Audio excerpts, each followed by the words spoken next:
Hello, ladies and gentlemen. Welcome to episode 384 of the Drunk Digester Podcast. I'm host, as always, I'm Tyler. And joining me with the man, the myth, the legend himself, Sir Colonel Gables. What's up, buddy? Dude, I'll tell you what. This past week has been crazy in more ways than one. Starting off Tuesday, I accidentally cut the fuck out of my thumb. My right thumb. Oh, shit. I got like a freaking gash right at this moment in time on my right thumb. What had happened was, the day prior at my workplace, I decided to go through and put a little miniature candle, little glass miniature candle and stuff like that inside the freezer to freeze up the wax. And then all of a sudden the next day, I'm like, okay, I'm going to take this little like scraper or whatsoever and then just get the wax out, clean that. Then, that'll be that. Well, no, that didn't happen. I put too much pressure on the glass with my thumb and my forefinger, cracked the glass. Obviously, I smashed the damn thing, and it went into my thumb. So I end up bleeding like a son of a gun. So my manager and my assistant manager helped me out, like with my thumb and everything. And once I got everything else washed and got a little bit of Vaseline and things on it, and then got a bandage over it, one of the coworkers decided to point out that I still had a little bit of blood on my arm, and I went through on my arm, and I looked at it, and I tried wiping it off. I'm like, okay, that feels kind of weird. Turns out, I had a flap in my thumb that was sticking to my fucking arm. So, I had literally a hunk of my thumb, like the tissue and all that and stuff.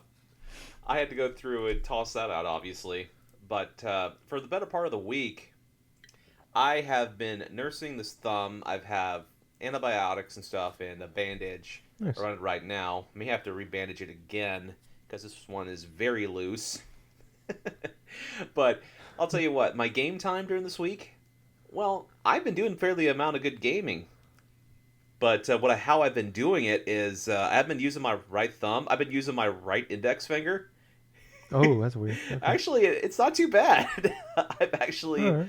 I've actually worked it to where if something happens to one of my fingers or something, one of the other ones can go through and easily go into place when I'm doing like control styles. I don't know what it is, but I'm so used to having like little bits of like finger sprains or finger like soreness or whatsoever that I just switch off on different fingers.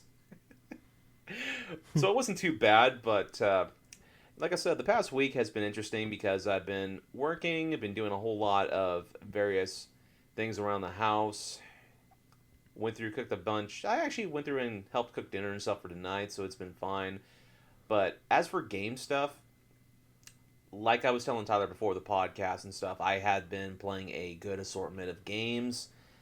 Actually, I've went through and beat plenty of games this week. Wasn't expecting that, but had a lot of fun stuff. But enough about me. Tyler, how have you been this week? Doing all right, doing good. Football's back, so that's nice. Yep. It's a weird, like, you feel bad for enjoying it with everything going on, obviously. It's like, all right, cool. It's like, well, we don't deserve this, some but form of entertainment, in this oh dark yeah, no, period. like don't give me like yeah, like my Sundays are no longer, it's like from like noon, well, because it starts Central Time, noon to 10 o'clock. It's like, it's like I imagine this is what it's like going to the spa kind of thing. It's like, oh, this is nice. I miss this. This is really good. I mean, other than the Packers game where that's just 3.5 hours of anxiety. Yep. Which every football fan or any sports fan in general knows all about. Oh yeah. Same thing with me with the Niners today. Yeah. Oh yeah. Yeah. Especially the We were Niners. talking about that for a while. Yeah. They had a bad luck today. I'm doing all right. Been enjoying that because I got the YouTube TV shit for. It's really stupid where it's like I've tried multiple antennas to like because I'm like if I have regular channels, it's like all right, I'll suck. I'll miss Monday Night Football and shit like that, and I'll miss like 2 Packers games this year. Then I think 1 playoff game.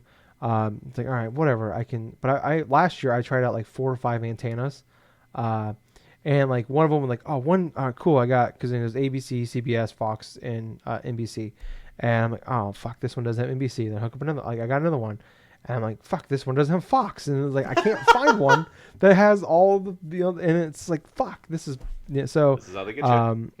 Yeah, so last year I ended up getting YouTube TV, and then so it's like I was telling my parents about it. It's like, oh, you enjoy football? I'm like, yeah. I was like, oh, what'd you end up doing? I'm like, YouTube TV is like really? He's like, yeah. It's like I'm basically paying $70 a month to fucking have the local channels at this rate. And then I mean, there's obviously I have like there's like a bunch of channels on there, but for the most part, it's just for sports. And I got deep into fucking Bar Rescue now. It's just like a bar version of Kitchen Nightmares. It's trash TV, but I don't know, it's something. It's nice to watch when I'm sitting there eating food. I'm like, this is ridiculous, but it's not as good as he's not as good as John Taffer's not as good as Gordon Ramsay though. He's all time great right there. It's rotten. But anyway, I don't know where I was going with that. But so enjoying football, and then plus I got the Sunday ticket thing. My sister, because she goes to college, I get she gets like a bunch of discounts on shit. So she gets a discount on NFL Sunday ticket, but it's a streaming one. Normally it's like I think it's like $60 a month for like 4 months or 5 months. I get it for $100 for the whole season. So normally I think it's like $250 to $300, and I get it for $100. Damn.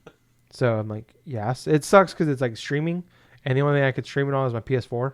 So I wish there was like a way, like an app for it on my TV, because like my smart TV would be way better. But so it's like it's kind of annoying at times where I'm like, all right, Packers with 2 commercial, switch over to the PS4, and like it's cool though on there because you can watch 4 games at once. So I'll have like the red zone, I'll have NFL red zone up. Well, it's like you have one that gets the top half of the screen, and you get like the bottom half gets the other 3 games. So then you can like rotate them around though, and like and stuff like that. Or you can go full screen if you want to with them as well. So yeah, this is my 3rd year in a row doing that now, so it's so worth it. I hope she just like I told him like you just need to become a doctor and go to school for 8 years just so I can get this sweet discount because it can cost you tens of thousands of dollars, but I'm gonna save hundreds. So it's worth it. Going to college. I need my football. keep going to college so I can get cheaper football. Destroy your life in student loan debt so I can get cheap football for a few years. She's gonna think about it. It's like, God damn it, Tyler. Like, you know what? That's not a bad idea. I just got to find a sales pitch around it. Might be able to get her. I don't know. I can do like a guilt thing. It's like I just can't afford to watch football this year. I don't know what I'm gonna do. But no, I'm doing okay. Just clinging and banging as always. We're at Gables. It's getting serious now. Oh God. We're getting we're getting there. It's getting close to the holidays. It's fall out. Mm-hmm. Been drinking Oktoberfest for like 6 weeks straight now, which is so good. This is my favorite time of the year. We're going to go into our favorite everybody's favorite podcast topic, the weather. And I am miserable because of my allergies, but I love it so much. Oh man, you want to talk about weather? I mean, holy shit, dude! The past couple weeks inside of the West Coast, man, the whole smoke and the wildfires and all the other shit. Better part of this week has been a contention of air quality and also of hoping for the rain to come in and actually go through and wash away a lot of that stuff, which I'm happy to report it has. And today was the first sunny day in about 7 or 8 days, so it's good. Yeah. Oh yeah. Obviously, yeah. You've had worse luck, but just I'm just happy it's fall. Yep. Obviously football's back, Oktoberfest. College football's coming back in a month for me. But yeah, I don't know. It's nice. Like I said, it's like I'm miserable half time though because I can't breathe out my nose. Ugh. But I'd rather have that than 120 degree weather. True. So. But no, it's going to be a good time of the year. I love this time of year. And also, one of the reasons why it's favorite time of the year is Gables. We are less than 50 days away from Extra Life. Yeah, we are, man. Just want to point that out. I just want to do the real quick rigmarole on that. extra-life.org. Go there, sign up, and all the money that raised for that goes to hospitals for Children's Miracle Network. Children's Miracle. I had like burp coming, but it was just teasing me when it's going to come. Children's Miracle Network hospitals. You can pick your hospital. I believe it's anyone in the United States and Canada. Play games 24 straight hours November 7th. You can do it any day. You don't do it all in a row, but play games for 24 straight hours November 7th. That's game day. And then just go out there, share it on Twitter, Facebook, YouTube, whatever. Tell people about it. All the money, like I said, all the money goes straight to these hospitals. It's a wonderful thing that I think this will be my 8th or 9th year doing. So that'd be fun. Gables, how many years you're gonna do it this year, right? I am gonna be doing it this year. I still need to go through and re-enlist because I've been spacing it. But this would, honestly, I think I've been doing this now since like 2013. Yeah. So I think or It's maybe gotta it's my be. 8th year. I think it's my seventh Because year. Or eighth. you're 1 year under me. Let me look it up. Yeah. I can look up my number real fast. I have the quick link here. This will be my So I think this will be 8th year because it's my 9th year. Okay. So yeah, it's gonna be my eighth So year in a row doing this.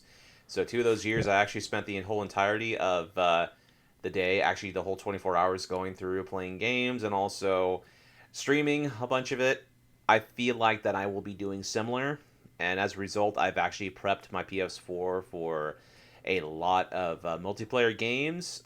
I mean, Mm-hmm. I got a lot of fighting games now. I got Overwatch, got Destiny 2, obviously. If people want to go through and play with me while I'm there, but at this point, I'm not exactly sure about the entirety of the plan for the day. I still need to think things through, but I feel like that I probably will try to attempt another midnight to midnight. Yeah. You have perfected the schedule. I love your schedule. That's the thing. Now I got to go through in my workplace and request that day off and just tell my boss exactly what I'm doing, and hopefully she doesn't think I'm fucking crazy. Yeah. Yeah. I've always been lucky with my like bosses at previous employers where it's just like I just like I'm on. I just tell them like, hey, I'm doing this. Like usually like sometimes the first year they're like, huh, but it's like they know how. Especially I just show them the tattoo and they're like, oh, okay, whatever. It's obviously important to him, whatever. So I've been pretty lucky about people like taking it serious for me. Like at first, sometimes you tell people out in the wild and they're like, okay, it's just an excuse to play video games for 24 hours. But then I don't know. Anyways, but like I've been pretty lucky about employers where they're like, okay, that's cool. So Yeah, I'm pretty sure my um, boss would be all right with me. Like, as long as I have the hours and stuff, I don't think she would mind too much. As long as I give her some notice, like about a month in advance. yeah, no, I already requested time off work like 4 months ago. So my last job, I literally, as soon as like in January, like when the first week of January, when you're able to like start requesting time off for the year, I would immediately go on and request that Saturday off. No Like I shit. would not really request it off because my schedule is only Monday through Friday, but sometimes you don't work Saturdays. I would put in the thing, not working this day, and then I'd always at least request the Monday and Tuesday off afterwards. Like Monday is like I recover because Sunday's gone. Monday's recovery day, and then Tuesday's just like a normal day. It's like okay, I just need to have an actual day off. It's like I know it's like we're playing games 24 straight hours, but it is Well, it's very the taxing. thing about me, because my work schedule right now is like a Tuesday through Saturday sort of thing. It's like Mm. I literally would have my Friday be my actual Friday, and so I'd have 3 days Yeah, off with that, and I would still have enough time to recover, maybe watch some football if I can watch football there you that go. Sunday. Yeah, I've like actually been like looking at getting a second TV for the living Oh, room Jesus just so I can Christ. like, because like that's the one downside. Like that's one big downside is like, I miss like because I'm gonna miss. I always miss the Hawkeye game or like, I'll pull up my phone or something like that. But you gotta it's like or I'll pull up my computer and watch it on there, but it's just kind of intrusive and shit like that. But like, yeah, I gotta look away from the screen. But it's like I've thought about in the past about getting a second TV. I've actually done that where I've taken like an extra TV and put it in Oh my my God. room and like put it on top of my mini fridge or something. Like I mean, like a little like a 32-inch TV or something like that, something small, and so I can watch the Hawkeye game or the Packers game or something like that because it's you're gonna miss. Um, I guess for the most part, like you're gonna miss the college games if you're into that. So yeah, I'm excited for it. We're getting I am close. It's like too. I am too, I man. It's getting yeah. close. It's I've Googled it so much that now it's just like the first. Whenever I type in D, in Google, it just pops up days to November 7th. So it's now like the main thing that's on my Google search history. So yeah, at least it replaced the other thing whenever I typed in D. I don't want to talk to that because this is a family podcast. So anyways, moving on from that. Gables, we were talking before the show and you said you wanted to talk about what we've been playing first. Yes, exactly. So why don't we jump into that? You're gonna start, and then we'll lead into me. All right, no problem. Just give me one good moment right here. I'm actually joining the Extra Life team thing as we're speaking. Okay. I think Yeah. Talking Ship's usually We a don't have. team, but Yeah, they don't have a team yet. oh, It's I've asked multiple times, and no one can give me a straight answer as far as what about who's gonna make the team or something like that. oh So really? yeah, Okay, well, I just yeah all right. Well, yeah. There's no team. I just googled it. Sorry, I just looked. So hey man, no problem. I'm gonna go ahead and start off. I'll go ahead and start off with what I've been playing. So, like I was saying before, towards earlier in the recording, Yes, I have been playing a lot of various games over the last week. Long story short, I did finish Tony Hawk's Pro Skater 1 and 2. I 100% Oh, completed nice. both the first and the Jesus. second campaign for them because that's how I roll. It's kind of like that. It's kind of like how what I did last week, where there were some goals that I was trying to accomplish in some of the courses and stuff that were a little bit more difficult because certain things were a little bit far out of their way, kind of a little bit more complicated than what I was used to. But I still loved playing the game. I still had a ton of fun going through classic courses, classic objectives I had to go through, and I think one of the hardest ones, and one of the not only one of the hardest ones, but one of the more complicated ones that I went through to complete was the whole objection list from Venice Beach from Tony Hawk's Pro Skater 2.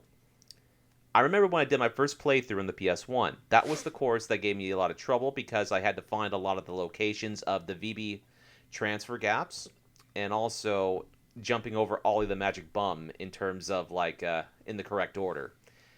So obviously, for that course, I had to look up some YouTube tips because I was not going to spend a couple hours trying to figure out the pattern of Ollie the Magic Bum.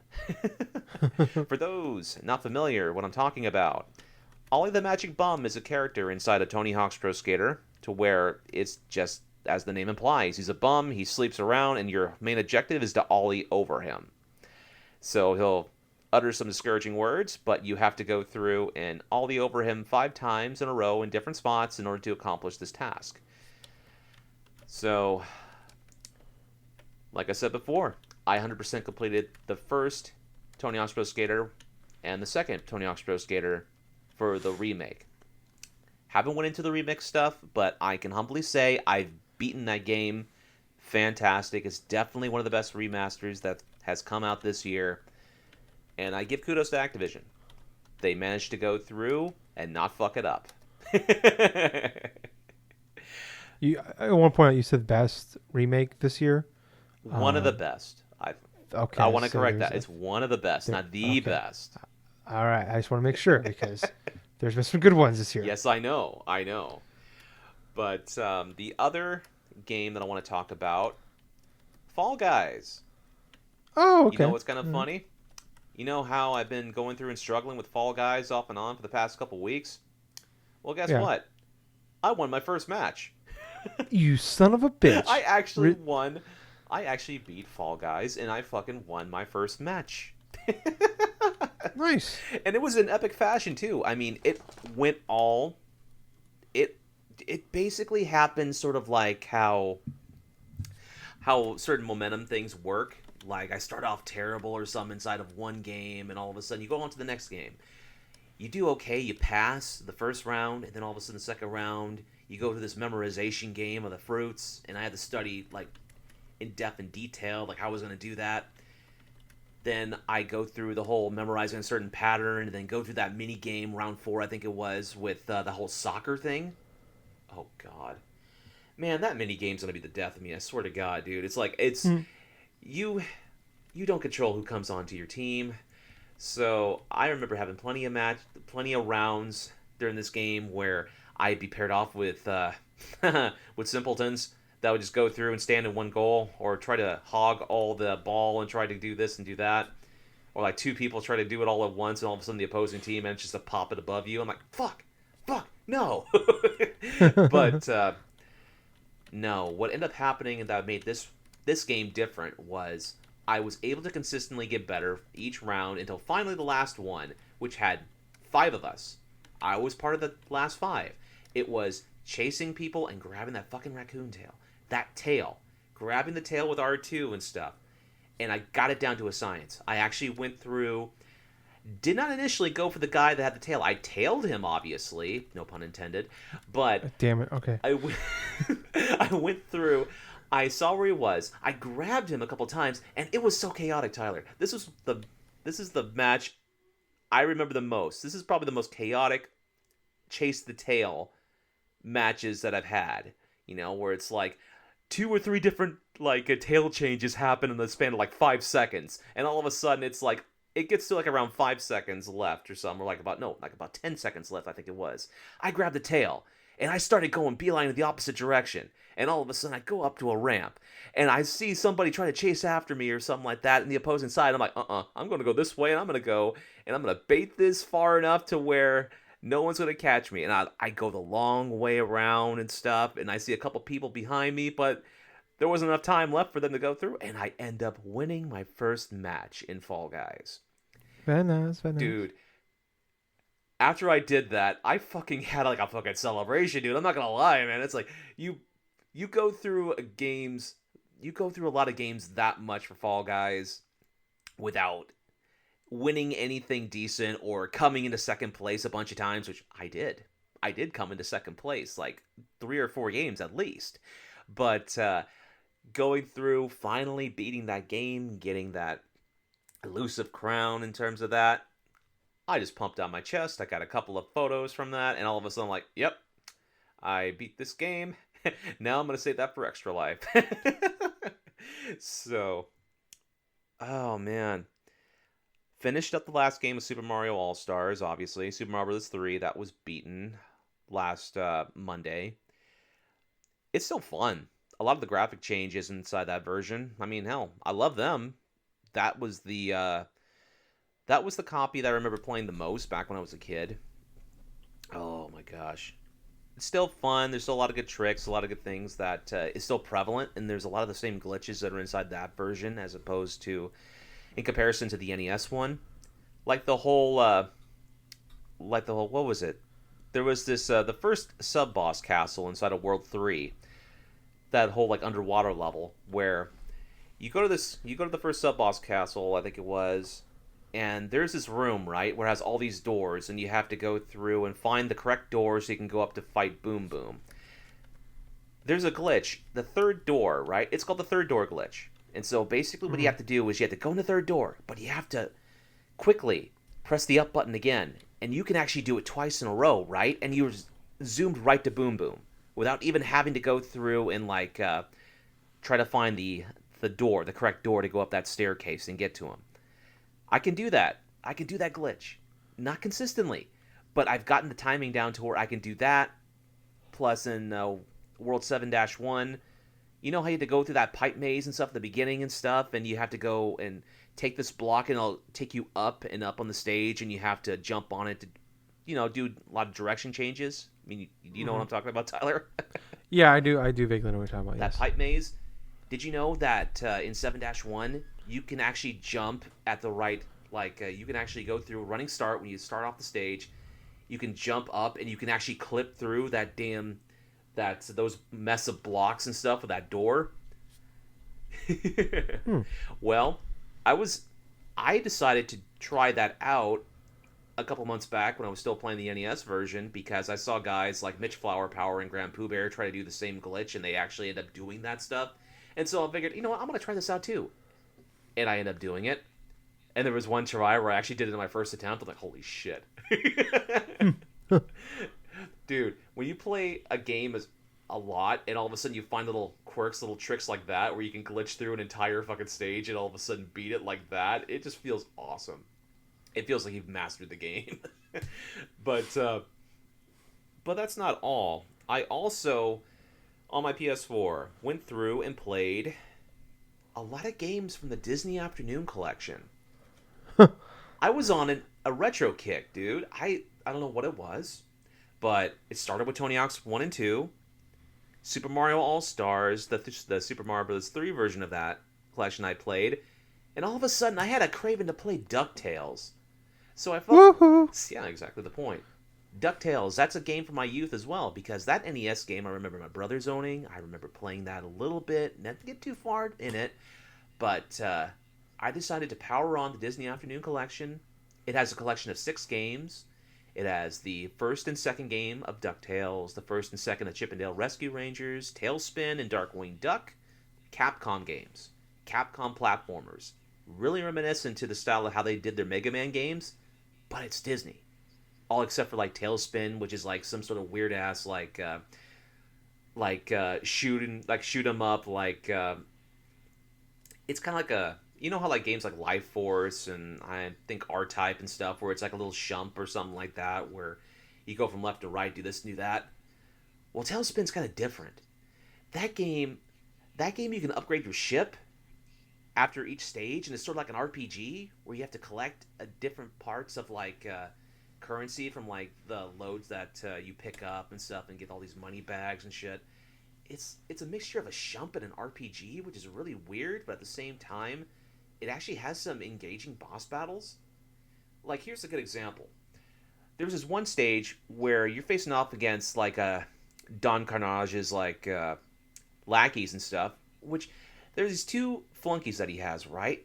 Where their jet literally combines into one, like one's right side up, the other one's upside down. It's weird in concept though, but at the same time, you're like in the middle of these thunderclouds, right? So inside the middle of these thunderclouds is like an opening, and so this is how the boss battle. It's like you as Blue have to go through and shoot down these two lackeys, right? And they'll go through attack patterns to where they'll attack together, and all of a sudden they'll go and split apart, right? And they'll start attacking you from the opposite ends. And it kind of alternates between that. And I'm like, well, oh, that's pretty cool. I wasn't expecting that, but it's pretty fun. So I ended up beating that game. I beat that game even though some of the boss battles were very frustrating, even with save states. Which, by the way, these games, they're fun in their own right, man. But if you were to try to play these games back in the day, you would quit in frustration because some of the parts in here are just so fucking dumb. Difficulty spikes, definitely in Tailspin, are a thing. Happy to report that I did go through the entirety of it, did have my fun with it. But like I was saying before, DuckTales. Played through all of DuckTales, the original one Woohoo! for the Sorry. NES. Sorry. I know you're I gonna. was drinking a beer when he said DuckTales. I know. I could figure your head a little bit, but I went through a lot of the levels, the jungle, the Himalayas, the oh god, even some bits of like a horror theme and stuff where you have to face off against bosses like Magic of Dispel and stuff. It's kind of weird. That game, you have to collect a lot of treasures for Scrooge McDuck in order to get like a whole bunch of just reamass his fortune pretty much. But the final boss in the entire game is sort of like a Dracula, kind of like that. Okay. It was pretty weird, honestly. I would have thought that that Flintheart Glomgold, the main antagonist, excuse me, of Scrooge McDuck would be the final boss. But no, it was like a Dracula creature. But inside that game, you faced off against bosses like a slug-like creature that kind of is like a king of his own thing. Then you actually face off against a Yeti inside the Himalayas, which I thought was pretty funny. But you get to face off also against the Beagle Boys and stuff. They're just like random enemies that are throughout the stages and stuff.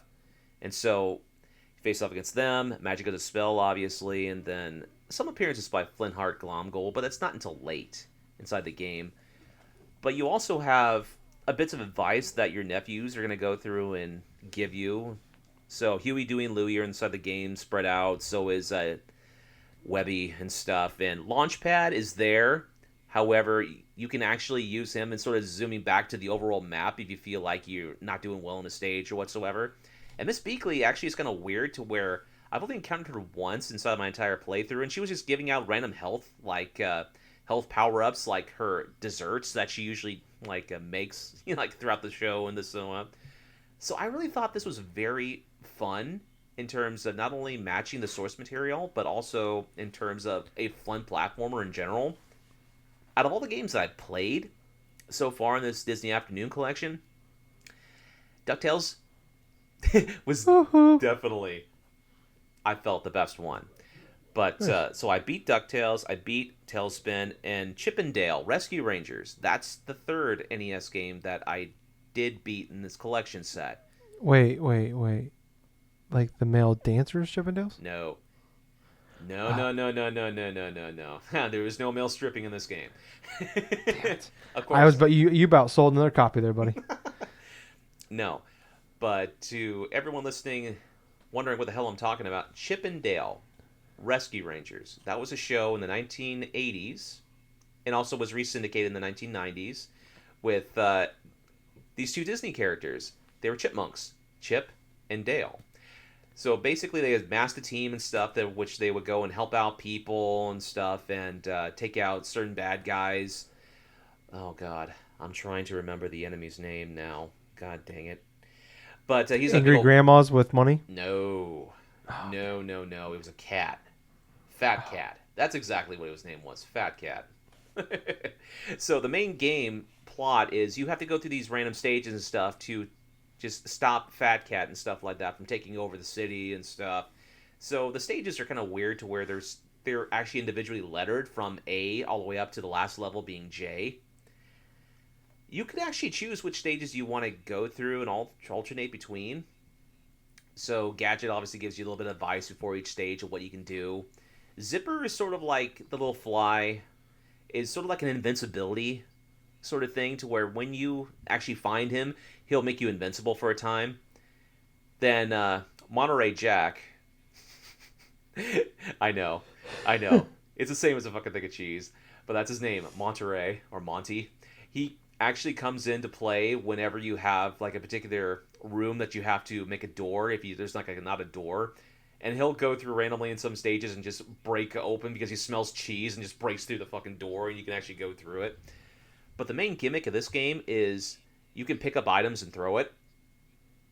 That's it. So that in and of itself, I thought the gameplay itself was fine.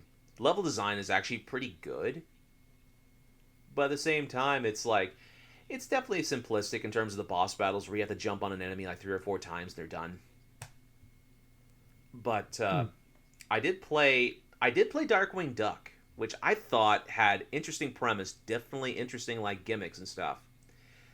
Like he actually has a little gun that he shoots and does this and does that. But the level design I think was on point. I've only played one stage, so I still haven't gone through the rest of it. But I beat the boss, Quackers, I think his name was. No, he's like a jester. Inside the show, he sort of was a clown, but he had like a sidekick or something like with him. And yeah, his name I think it was Quackers or something like that, where he would be sort of like how the not as like violent as say the Joker in Batman the Animated Series, but he definitely had punchlines and definitely had his own agenda that he wanted to go through and get done. But it was one of those boss battles to where you had to avoid like projectiles being shot at you and then going through alternating between jumping up and down like these platforms in order to shoot him a couple different times and stuff. Oh boy. But without revealing the last game, I'm going to go ahead and ask what have you been playing, Tyler? So I've been playing uh 2 games this week. One, I mean, not I've been throughout the week. I've been playing a lot of Madden, but I mentioned that last week. Just got not a lot of new stuff to play, but finally got some new stuff to play. Here we got Mario All Stars 3D Collection. Oh yeah. Picked it up. We both got a copy of that. I've only been playing Galaxy. You've I've only been talked playing about that Galaxy, previously. okay. Yeah, so I've talked about previously where it's like I've beaten Mario 64 before on the DS. I played it a bunch back in the day on 64 as a kid. I'm not too interested in jumping back in that world. Sunshine, I've said already, it's like I hate water worlds in Mario games, and I don't want a whole game of water worlds. And plus, that pachinko machine can go fuck itself. Um, but I've talked about for years, and like I mentioned this when we talked about the direct they had when they revealed it a couple weeks ago, where I've never really given Galaxy a fair shake because by that time it came out, by the time I played it, I just was totally off the bandwagon of motion controls. I didn't like the Wii anymore. At first, it was cool novelty and stuff like that. And I remember trying to play back then, and just with being left-handed and trying to control uh, uh, Mario with the analog stick on my right hand, it just totally threw the balance off. So I finally get a chance. Like, this is like my first real time. To me personally, it's my first real time of trying to play it. And I've only got like the first like 8 or 9 stars. I haven't like played a whole bunch of it, maybe an hour or two. But there's definitely is it perfect? No, it definitely feels like a port. Um, but like there's still some motion stuff there. We have to use Pro Controller to move around to get star bits and stuff like that. And it does kind of mess with the flow of the game. But no, I really am enjoying this game quite a bit. I'm happy to like finally sit down and play it. Like I said, I've only played it for couple hours. I'm just still really in like the tutorial area. It's so Um, good, dude. It's so yeah, no, good. it's great. Even when I played it back in the day, that's all like how like I knew how good it was because it was like 13 years later, I'm still been like hankering at playing this game. It's like there's been a lot of games like back then that came out. I was like, oh man, I wish I had played that game. And it's like, yeah, I was like, but you're never gonna get around to it. It's like, it's time has passed, especially 2 generations ago. No shit. Um, I finally sit down and it's like it's the same thing with Skyward Sword, where it's like I'm not hankering to play that one as much. I never played it back in the day, but it's like Oh, I still want to play that game. But yeah, no, I'm really really enjoying it. I know you've been playing it too. So I mean, have you played? What have you been playing in that one? all right. Before I start, I want to just say that I acquired Super Mario 3D All Stars digitally. Yep, And same. the reason why I did that is because during the launch day of this game on Friday, I went to Walmart around its opening time. 7 o'clock is the opening time for my Walmart because of the whole COVID stuff. Hmm. I go in there. I wait 10 minutes before. I, as soon as the store opened, I went right to electronics. I had to wait for a little bit before an associate actually went through to go inside. He was just starting his shift, obviously, had his cart and everything. Asked him point blank, hey, do you have a copy of Super Mario 3D All Stars? And so he looks at me, he gets his little gun, goes up to that section, scans the barcode thing right there, and no, the Walmart did not receive any copies of Wow. Super Mario 3D All Stars in their shipment. I was pissed. I would be too. Because I woke up specifically to go to there, and as I'm going out back to the car, I'm thinking to myself, no, no, this is not going to be how my fucking Friday starts. So what I do, I go to Safeway, I get a couple eShop cards, I redeem them, and I bought the damn game digitally, downloaded the whole thing, and I played for a good solid hour before I went to work Friday. Hmm. Because I wanted to play some Mario, and I'm gonna fucking play my Mario. No So, one gets between Gables and his Mario. oh no shit. Man, you have to ask my parents that, man. And that was one of the things I loved doing as a kid, and that's playing my fucking Mario games. But as far as the games go, I predominantly played Super Mario 64. I wanted to start it off something simple, something that I'm familiar with. I'm glad I did. I went through Super Mario 64, obviously. There Hmm. are a couple differences I have noticed immediately from the bat, off the bat. One, obviously the high res has made the game look a lot better in terms Hmm. of how, like the fidelity of it, the frame rate of it, I felt was fine. In handheld mode, which I predominantly played, I mostly played Super Mario 64 on my Switch Lite. I wanted to see how well it would run in handheld mode, because it would be predominantly how I'm going to be playing these Mario games right now.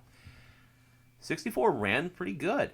Honestly, it looks pretty good on the Switch Lite. I didn't have any types of slowdowns, any types of like a clipping in that regards. The controls were fine, but what's kind of funny about that is I was having some bit of difficulties going through the different stages in Mario 64. I know it had something to do with some of my sloppy gameplay, which, you know what, I haven't played through an entirety of Super Mario 64 in a while. But, oh man, it took me a lot longer than normal. I went through the first 9 courses, completed everything 100%, Wow. and I didn't have too much issues. It was when I went into, I think it was Tiny Huge Island, where you go into the pipes and stuff, and all of a sudden these Goombas could be bigger or they could be smaller or whatsoever. That's when some of the finesse issues started coming into play, and I think that has to be. I think that's due to the fact that the little Joy-Con nub inside my Switch Lite. Man, I'm not really used to. I'm not really used to that fucking control stick. It's either that or sometimes I don't feel like it registers when exactly I want to go through precisely, because I was having a lot of trouble going through and like accomplishing a couple stars, and I kept falling to my death way too many times that I was comfortable with. So point a good example was not when it's in Tiny Huge Island, but it was when in Rainbow Course. Oh my god, that rainbow stage. the final stage, that final world before you go through the final Bowser, that was a nightmare for me. And it never usually is. But the reason why is because the most unfortunate events would happen. There was one point where I finally get up to where that ship was at, right? And there's a couple of bombs that are up on the ship. I was right close to the star. I'm just about to go up and get it. And all of a sudden, one of the bombs spot me, right?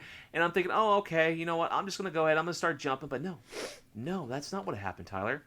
The bomb, he pushed me. He pushed me Oh. through the fucking geometry of the ship, and I fell to my Oh death. shit. I'm like, how the fuck did that happen? Yeah, I've seen clips of that, like people like still like glitching through walls and this weird like shit like that happening. This was totally by accident, and this was totally something I've never seen before throughout my years of playing this game. But I got pushed to the fucking rainbow ship by a fucking bomb, and you know what was kind of funny? That was the first. That was one time that happened. The other time was when in TikTok Clock I did something similar to that happened, but I didn't clip through the stage. The damn enemy fucking just pushed me off when I was about to go like farther into it. It was, oh gosh. And I cannot tell you how many times I tried to use a control stick to go and wall jump up that little ramp and stuff to get these blue coins inside that rainbow course, only to not be able to do the fucking wall jump correctly because the angle in which I was trying to do a side jump kept on clashing with the goddamn wall. And so I resorted to using the D-pad, which honestly, to be perfectly blunt, the D-pad's not bad. On the Switch Lite? No, it's not bad at all. And I was surprised how well I was doing with the fucking D-pad. I didn't even know the D-pad was supported in this version, and up until I just randomly said, you know what, I'll try the D-pad, see what happens. Like, oh, the D-pad works. Honestly, I probably would have used this from the start. But, oh boy. After going through the rigmarole and the whole bunch of growing pains with Mario 64 on the Switch Lite, I'm happy to report I beat the game in about 3 days, a lot longer than what I generally do, and I got 120 stars, all 120 stars.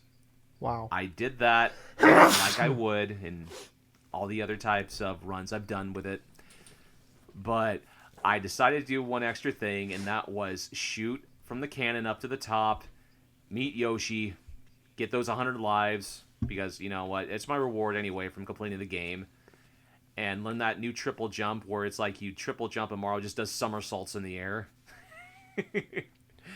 That was something I loved doing as a kid, because I loved the fact that I could access this cannon, shoot up to the top of the freaking castle, and then just do that. So obviously I beat Mario 64. So that was like what, I want to say 1, 2, 3, 4, 5, 6, 7 games inside of this week that I actually managed to beat unintentionally. Wow. Jesus criminy. Oh my gosh. But I did try out Super Mario Sunshine. Dude, I did start playing Mario Sunshine, and I'll tell you what. Nice. It wasn't so bad. I don't know what it is, whether or not me not having played that game, like a thorough run of that game in years, had anything to do with it, but the game actually looks on point to a modern Mario game. It's strange. It feels like the up-resing actually helped improve a lot of the concept, where there were times I could not recognize that this game was an old game, because the vibrant colors, a lot of the movesets, a lot of the different types of moves and stuff I've done in previous 3D Mario games like Galaxy and even Odyssey to some extent. I'll tell you what's funny that I won't get over is the fucking voice acting for the fucking Toads and Toadsworth. Oh my god, and then like the freaking like oh god, the resonance of Isle Delfino. Oh god, those pinatas, I think they're called. And well, the monotone judge or something like this, like, well, now you have to go through and you have to clean up the beach. I'm like, oh god, could not say any more plain than that. But I got to admit, this is a good collection of games. I have not touched Galaxy yet. I want to play through Mario Sunshine because I have not done that since the GameCube. Now that I think about it, that's the only Mario game I can think of besides Galaxy 1 and 2 that I have not replayed. So I'll give a little bit up. I'll give a little bit more details in regards about it. But as far as the overall collection goes, honestly, it's kind of bare bones. You have the 3 games, you have the 3 albums. That's it. You know. Yeah.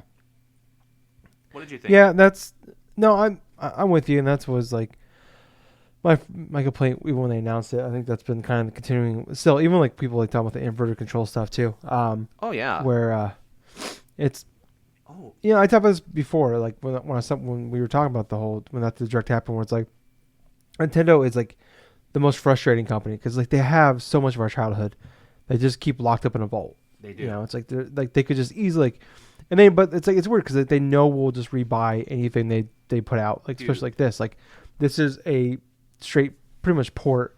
I mean, not straight port. They obviously did work to it, but they're like this is for the most part a very minimal effort put into this It is. port, and but they knew that they'll just pay $60 for it. They don't care. That's Like, we'll very bitch true. about it, but we're gonna buy it, and This is especially the if they put Disney effect, a dude. 6 month. Yeah, It's like, yeah. Especially we just put 6 months. They give 6 months to buy. Everybody will, and they'll for sure buy it. that, I don't know. Yeah. It's a weird thing where I was talking to a few people like about it, where it's like it's like my whole point of buying this, like, would I bought this anyways even if I was interested in playing Galaxy? Probably, yeah, just because Yeah, I will. I'm that's the same that's boat. yeah. Well, it's like you're a much bigger Mario fan than I am. Like I'm like I love Nintendo games, but it's like for the most part, like Mario, oddly enough, like the regular games are never been like my good big go tos, you know. But like the whole Galaxy thing, that was my reason for buying this. I talk to people, it's like, you know, it's like I could play these games I want to, blah blah. Like I still want to buy them, but it's I don't know. Like I agree. Like it's if it wasn't for Galaxy, I'd be more upset about it than I am. You know, where it's like I already said, like I was, you know, I was so excited to finally play Galaxy. You know, for really for the first time, sit down and be able to play it the way I want to play it. Yeah. So I'm happy for that. Happy for you, man. You're playing Yeah. Galaxy now. Yeah, I'm so happy, and now it's like, you know, there's not a lot to play for a while, so it's like I have plenty of time to sit down and play this game, and you know, I'm not gonna be rushed or anything like that. So that's great, you know. But it's like I can see why, you know, like if you're someone that doesn't care about like that played Galaxy back in the day and played a bunch of times, it's like other than the fact of having this on the Switch, that there's no real purpose. Like I don't know, like if I could find a physical edition, I think that'd be more exciting, you know, than having it digitally. Like it's cool to have like we both bought digitally, but you bought it because you couldn't find it anywhere else. But I don't think it's like a lot of people digital, like they pre-ordered it physically and it still got like they got canceled on them. I'll You know, tell at the you last this minute. right now: if I find a physical version of it inside of Walmart or something, I'm buying it. Yeah, I mean, I'll double dip. I mean, I don't care. I think I'd be the same way just from a historical standpoint. Just be cool to have kind of thing. You know, it's like I have the NES Classic, the SNES Classic, but they're still brand new in the box. You know, I'm never gonna I don't plan on ever taking them out of those. So I think from that standpoint, I'll buy. If I won't go out of my way to find one, but if I were to run across one, I'd buy it for sure. Yeah, but I don't know.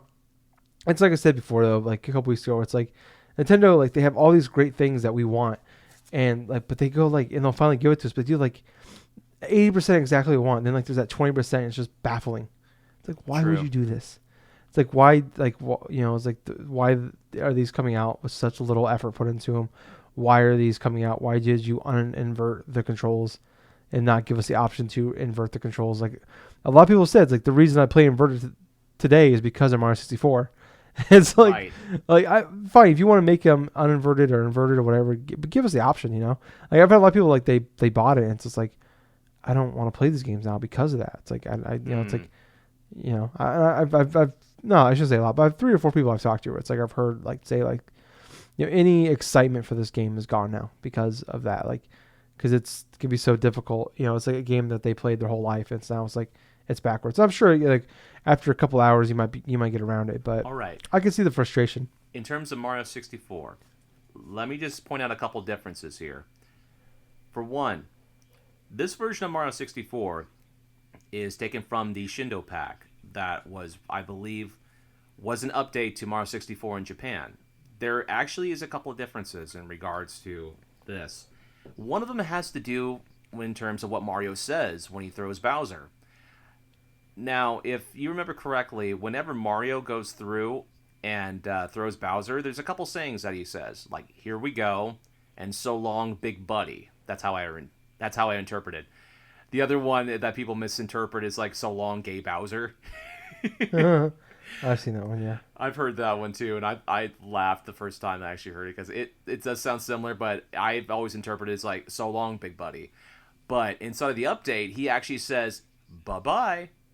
You know, that I actually think that's pretty funny too, honestly. But an interesting point you bring up is in terms of the inverted controls. You want to hear something that's weird. When you go into the canon, it's not inverted, obviously. But when you don the wing cap, it is inverted.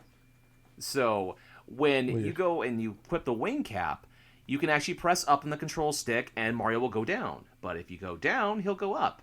So they didn't even do the conscious effort. If they're going to go through and make it easier for people in terms of it not being inverted, they didn't go through the extra mile and making sure that another function, Mario's wing Yeah. cap, did the same thing. And so the only That's so change weird. inside of this whole inverted, non-inverted stuff is with the cannons. I don't understand that at all. That's a Yeah. lazy effort in that regards. But that was like a minor gripe that I had with that.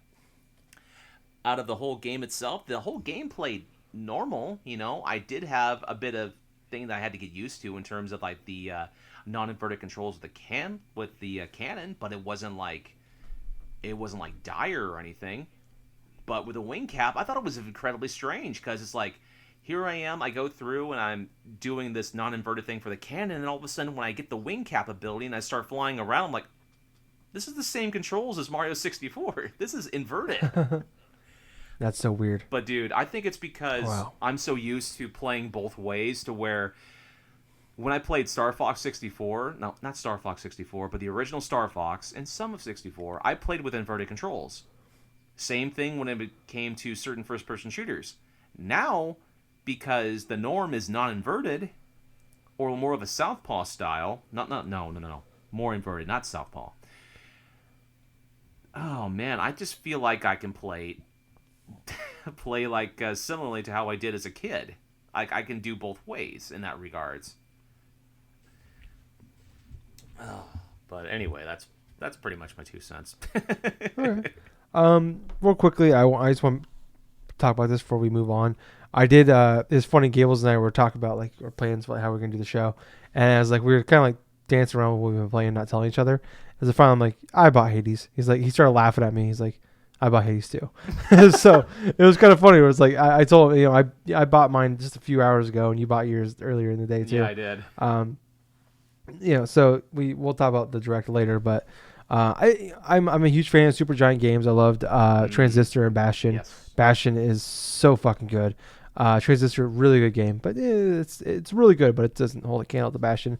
Empire, it's funny because like every time like you see them like talk about like their games and like they'll do like they've been in a couple of directs and shit like that, and they'll have like in the background pictures hanging up of their games.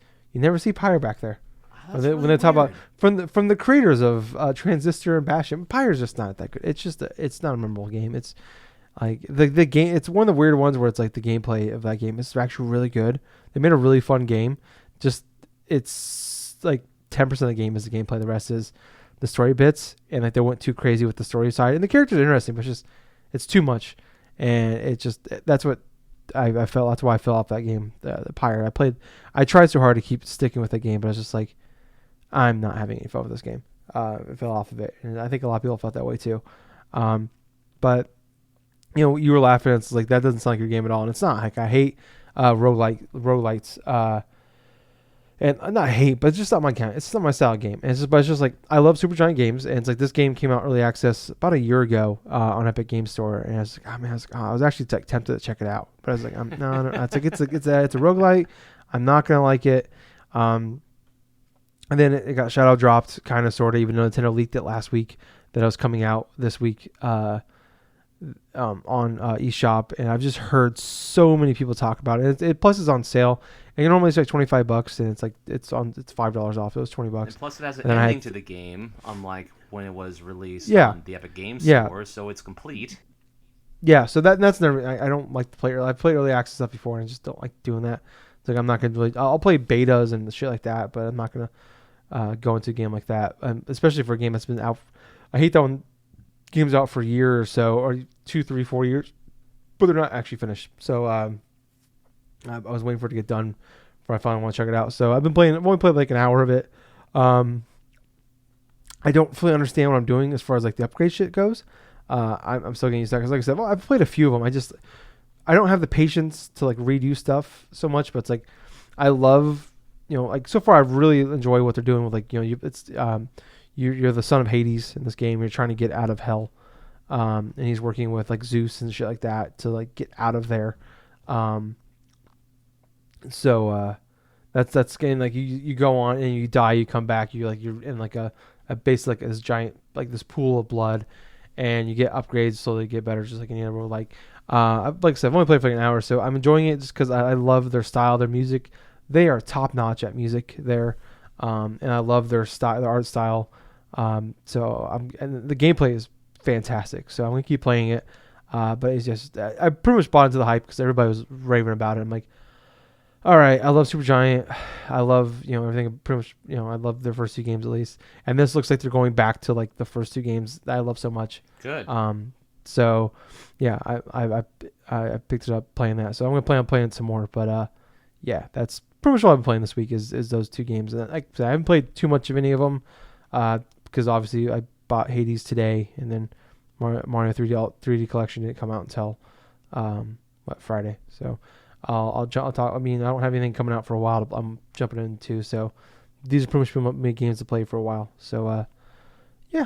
But let's move on to our news topics here. All right. Well, like I said earlier, we're gonna talk about the Nintendo Direct Partner Showcase that we had. So I think this was the first one we had where it was actually like announced ahead of time. Where I think the first, I think this is our third one. The first two were just shadow dropped on us, and they were only like 10 minutes. So this one was about 15. Then we had a shadow drop of another direct directly after this direct. So it was a weird one. So the hype level was going kind of crazy on this one, I think, and especially like they announced it, and then like the day before there was like the Mass Effect Trilogy was like put on I think one of the Amazon stores or something like that. So like my hype level went through the roof. I'm like, oh, that'd be awesome. Like where EA is like they're trying. They said earlier in the year like they're gonna try to put a better effort towards the Switch. I'm like, I could see them like Mass Effect Trilogy coming to the Switch, and I was like, I totally bought into the idea that Mass Effect Trilogy was gonna be here.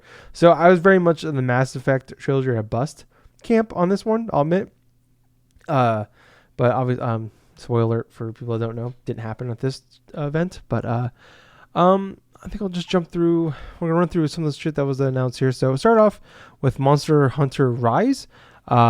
This is I think when's this one coming? This one's coming out, I think, spring of next year. So it's this is the latest entry. So I'm just gonna read through the Nintendo Life article here. They have the latest entry in the action RPG series finds players battling fearsome monsters and reaching new heights.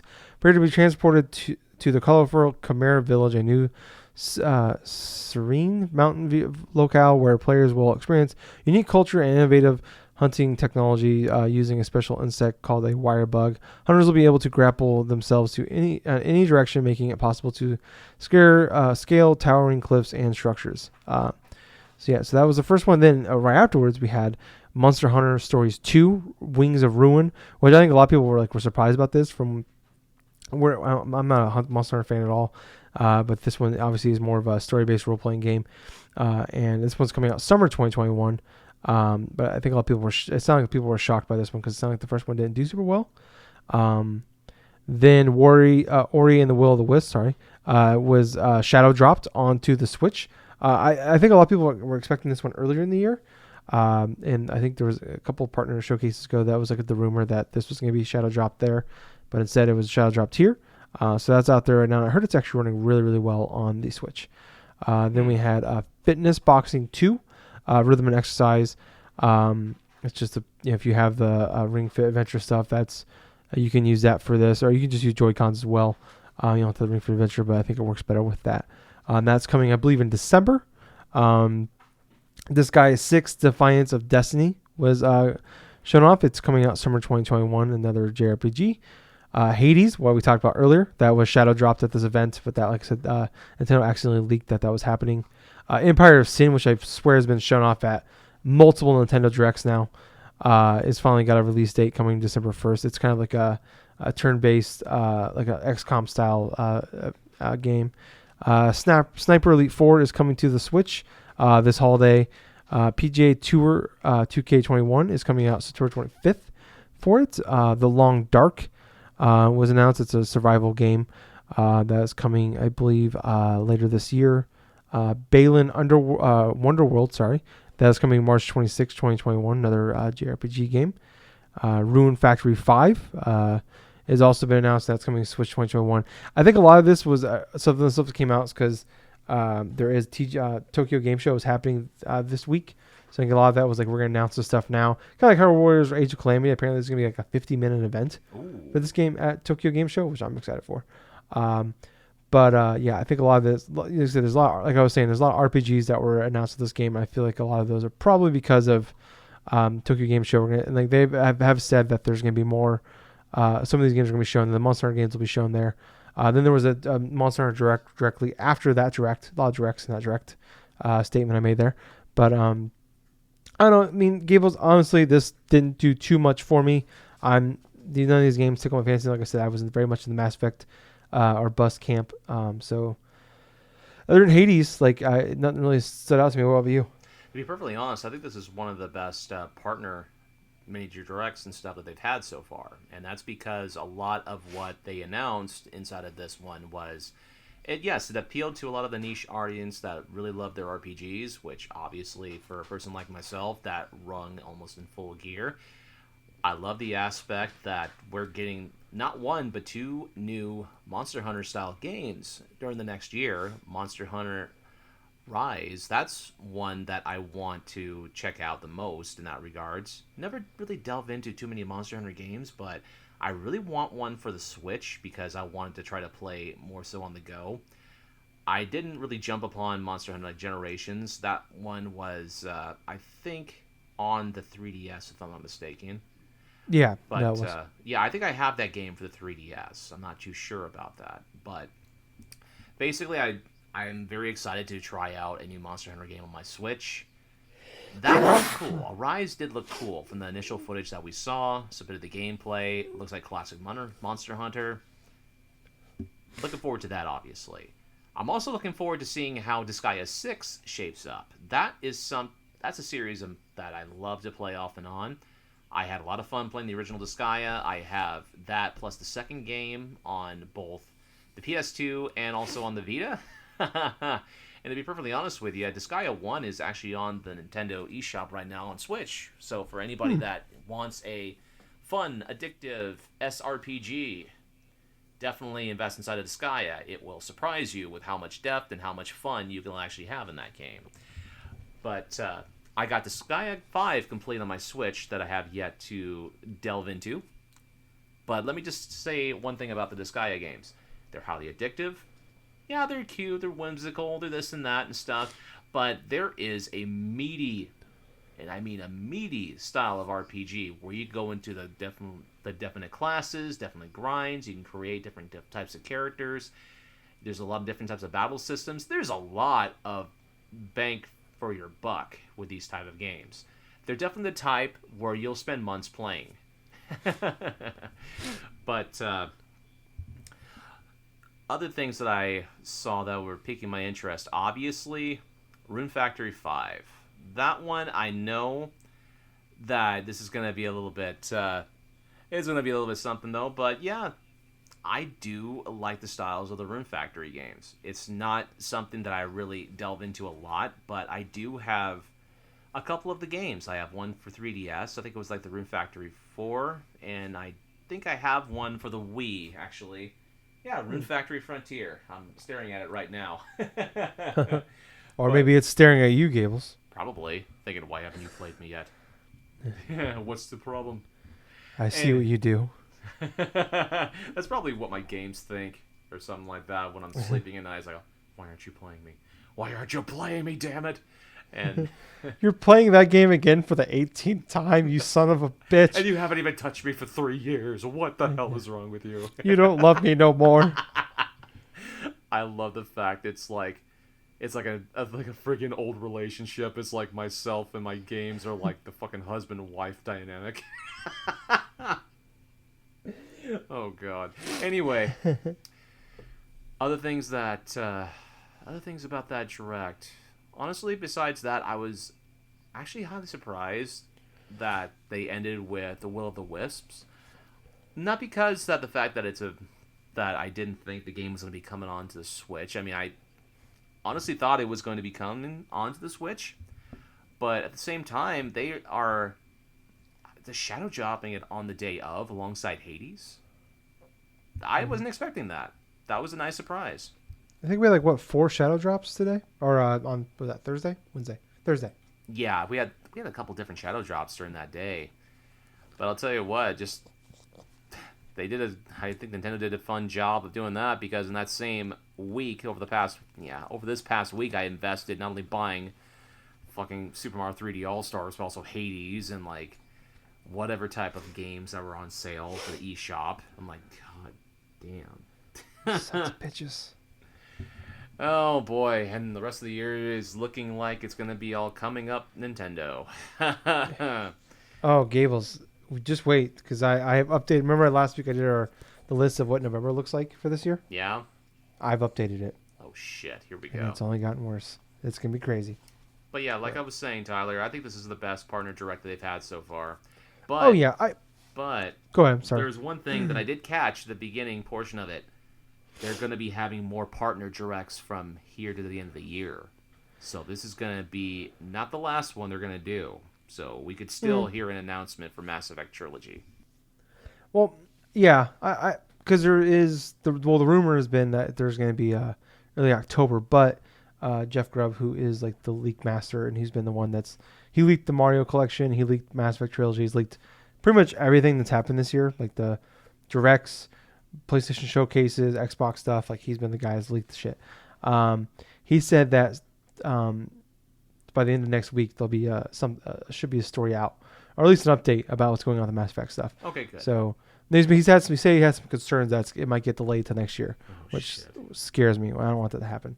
Albeit November is looking nuts for everybody, especially me included. Dude, even if it's January, I don't care. I want to play the Mass Effect games on my fucking Switch. I mean, I just want to play the Mass Effect games in general. I don't care what consoles is on, even the fucking Commodore 64 or whatever. The Commodore 64. Yeah, I don't even care. My thing is, I just want something I want it to happen more so than that's one of the games I want more than anything. But also, there's nothing. Everything comes out the week after Extra Life this year.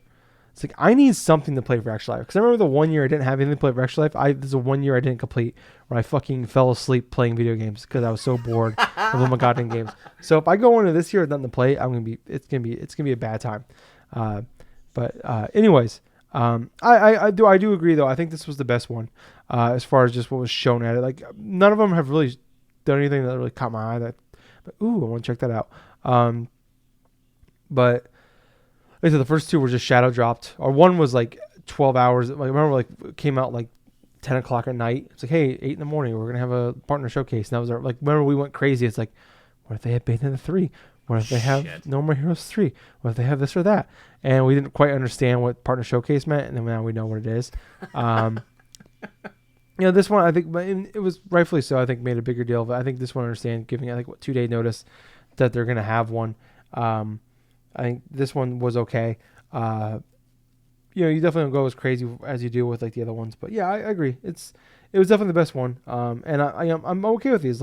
I guess I can't remember his name yet. I haven't been able to figure out remember it. But the new president CEO of the company is I guess he's not a huge fan of directs. So I'm kind of concerned that these directs are going to go away the way they used to be. He's more of we've seen the last year where it's just a game gets announced, anywhere from 2 weeks to 2 months beforehand. So maybe the directs will stick around in some sort of sense, but I could see where like having 4 or 5, 45-minute directs a year could go away, and then maybe we get like, we get a Mario direct, or we get the random shadow drop of, hey, Paper Mario, not shadow drop, Paper Mario is coming out in 2 months, or Hyrule Warriors is coming out in 2 months. So I can see that coming back around. But honestly, I understand from that perspective, and I did like the big chunks for Nintendo Directs, but that often came with long periods of not knowing what the hell they're doing. Yeah, but I think this year we've had a long chunk of like, what the fuck's the plan? Like, what are they doing? And it's like, I would much rather have like, what they used to have, where it's like we always knew what was coming, like at least was coming soon. We always had an idea of like, okay, that we have like, this is coming around this area, or this is coming out this date. Where like we basically went from like, all right, we knew Animal Crossing from last E3 to September, where it was like over a year. Where it's like, what the fuck's the plan after Animal Crossing? It's like we got Paper Mario and that was it. And then we finally got the Mario collection. So I would much rather have the latter, or have what they had before, than this new thing. Even though it's exciting, but I miss the directs. But moving on to another topic here, we have one of my favorite things to talk about every month, the MPDs. This one for August. So kind of a weird month. I'm going to start from 20, working my way up to 1. So number 20, we had Luigi's Mansion 3. Number 19, Final Fantasy VII Remake. 18, Mario Odyssey. 17, Rainbow Six Siege. 16, Mario Party. 15, New Super Mario Bros. Deluxe. 14, PGA Tour 2K21. 13, Minecraft. 12, Last of Us Part 2. 11, Breath of the Wild. 10, Mortal Kombat 11. 9, Paper Mario Origami King. 8, Smash Bros. Ultimate. 7, Mario Kart 8 Deluxe. 6, Ring Fit Adventures. 5, Animal Crossing New Horizon. 4, Ghost of Tsushima. 3, Call of Duty Modern Warfare. Number 2, this is kind of weird, UFC 4, and number 1, Madden 21.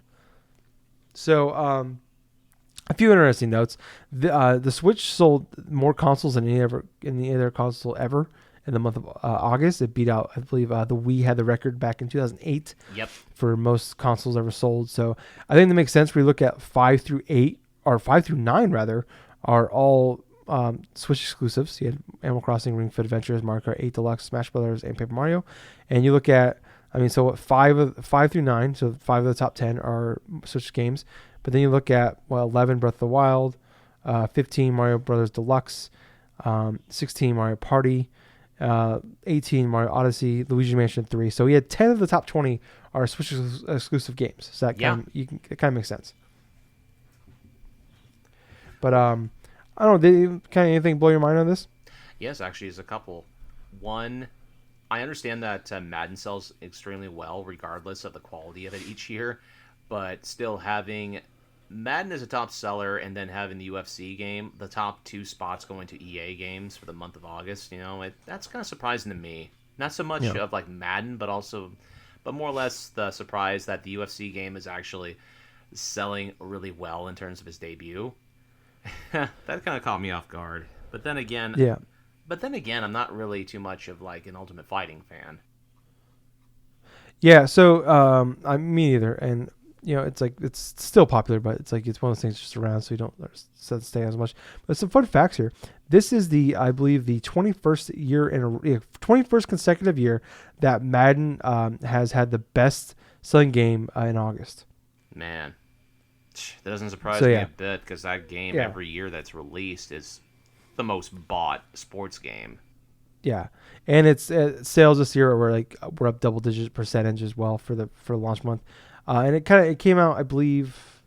What's interesting too with that is because it's been the last few years it's come out at the beginning of August, like that the first 10 days of August it's come out. Mm-hmm. The last few years, where typically it was always the week of like the Tuesday before NFL kicked off. Yes. So in the last few years, like I said, it's been like the first third of the month, and this year it actually went. I think their official release date was the 25th. But like I had the Game Pass thing, so I had like the 18th or whatever. Right. So it's interesting, even with coming out 3 weeks later than normal, still getting number 1 spot, and also being up double digit percentage. But It's like UFC. This is the highest selling one of theirs ever. It's just it's interesting. Right? I feel. I mean, it's definitely a weird year. I think all these are going to come back down maybe next year, hopefully, because you look at like game sales just in general are just spiking this year. Like a Ring Fit Adventures wasn't. I don't think anybody would have like. I think like. What we talked about a few months ago, where it went from being like the 800 and some odd 60 best games sold to like the top 10. It was the biggest jump ever for a game. It's just like people can't go out. They can't go to can't go to the gym, or the states they can, or places they can, they don't want to. So, so people want to get their exercise in. Ring Fit Adventure apparently is actually a decent workout game. Switch has been doing better than anybody. I think Nintendo has profited from video game wise more than anybody, and during this pandemic we're in. Right. Yeah, I don't know. It's a weird month. It's definitely like, especially because like it's been it's like I think Madden and UFC were like the only, well I guess PGA Tour was the only 3 new games on this list. Everything else has been out for a little while now. But I don't know. The other thing that I could see of note from the whole NPD standings is Breath of the Wild is actually doing fairly well. It's almost inside the top 10 in terms of like 11. the NPDs for the month. What's also sort of surprising about the NPD list is The Last of Us Part 2, even though it released in June, the game has been gradually dipping down on the NPD charts. And to be perfectly honest, it's kind of surprising to see Breath of the Wild like outselling Last of Us 2 in the month of August. I mean, that kind of caught me by surprise, because the game is going through a couple of different types of price reductions now. Like, it was $60 at launch, and now 3 months later it's down to $40. It's been on sale for $40. I don't think it's permanently at $40. I think I've seen it drop. $40. I'm not sure. Okay. All right, I'll have to look. Yeah, I would have to do the same thing, obviously, because I've been hearing reports that they were trying to permanently maybe reduce it down to $40. It's $50 on Amazon right now. Okay, it's $50 on Amazon, so yeah, it's been $50 for a bit. Some retailers were trying to sell it as low as like say $40, but yeah, I've seen that they had a PlayStation state of like the sale thing a while back and had it for $40. But yeah, that kind of surprises me that the game that's been so revered right now by game journalists and stuff is kind of sliding down fairly quickly in that regards, as opposed to some of the other like first-party Sony stuff that's released this year, like say Ghost of Tsushima. It's still inside the top 5 at least right now. I mean, it's been like out of a lesser time than say Last of Us Part 2, but I don't know. It's kind of interesting seeing like the games like perform in that regards, and seeing Breath of the Wild. It's been out since like 2016 or something like that. 2017. Yeah, there's still a lot of interest to play the Zelda games, man. Still a lot of interest to get that, and that's probably the reason why that. It's probably the reason why that game is going up so well, is because so many people are buying Switches in the month of August.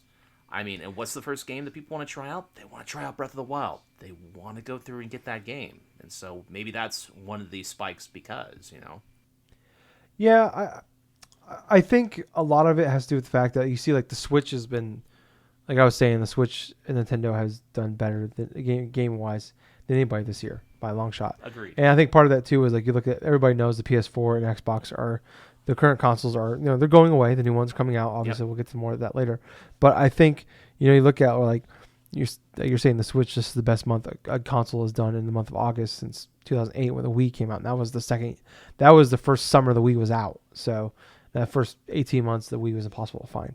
I think that's a big reason why, like I said, 10 of the top 20 are Switch games, Breath of the Wild being number 11. I think that's part of the reason why Last of Us Part 2 is dropped down to 12 is like, the people that really wanted it got it. Like the first probably a couple weeks came out, and I think in the first 3 weeks it was out, it already became the highest selling PS4 game, like exclusive game, this generation. So and that was like soon Spider-Man clipped by Ghost of Tsushima. Actually, I think not too long after. Ghost of Tsushima was the best selling new IP. New IP, yes. Okay, you're for this right generation. With that one. But Last of Us Part 2 was overall the best, and best selling for console exclusive game. It might even be overall, but probably not. But I think it's getting close. It already surpassed Spider-Man in the first month. Well, yeah, no doubt. So I think it's more of a case where it's like one console is not selling as well because it's dying and going away, and the people that want it already got it. And Breath of the Wild and shit, like I said, the other games that the market Deluxe, Smash Brothers, blah blah blah. Those games have been out for a while, but a lot of people are buying those games, buying the console right now. So, and it's been more in stock lately too. We're like for a while there, for a good 3 months after Animal Crossing came out, like April. It seemed like April, May, and June. It was almost impossible to find. Oh my gosh, yeah. Okay. I remember telling the story about like I couldn't even like we were trying to buy one for Courtney's nephew for his birthday because he loves coming over here and playing the Switch all the time. And the only thing I could find for him was a Switch Lite bundle, which I know he uses. He's like 7 or I think I don't know, he's 8. He's 8 now, but it's like he was excited to get a Switch, but he's a little disappointed he didn't get the Switch like I have, the regular one. But yeah, and now it's like I've seen them more often. Like they're still selling out pretty quickly, but they're a little more. If you want to find one, you could probably find one. But like before, like you couldn't, even if you wanted to really wanted one, you couldn't find one. Right. So it was almost like buying a brand new console, which we'll get to here in a second. But Gables, we've gone on a long time here. We still have one more topic to cover, and it's a big one. It's about the PS5. So I think we will break this up into a second part here. I think I'm going to do something weird, though. I'm going to release the PS5 part before we release this part. So we're going to do it in a weird backward order here. But all right. Yeah. So thank you guys so much for listening. For Gables and I, it'll just be a minute, but for you guys, it'll be a few days. I'll break it up. So I'll probably release this one in the middle of the week, and then the PS5 one. I don't know why I'm saying this because it's backwards to you guys. But we'll be back in a few days with the new episode for this weekend. But thank you for listening. I was Tyler. And I've been Colonel Gables. So until next time, I hope you guys have yourself a fun week. Definitely play some fun stuff or watch some fun stuff. I don't give a crap. Just have yourself a fun old time. Yes. And most importantly of all of that, thank you for listening to another fun-filled episode of the Drunk Dash Nerds podcast. And hey, Gables. Yep. Wear a mask. Wear a mask. Wipe your ass. it's the statement of 2020, baby. All right. Bye, guys. See ya.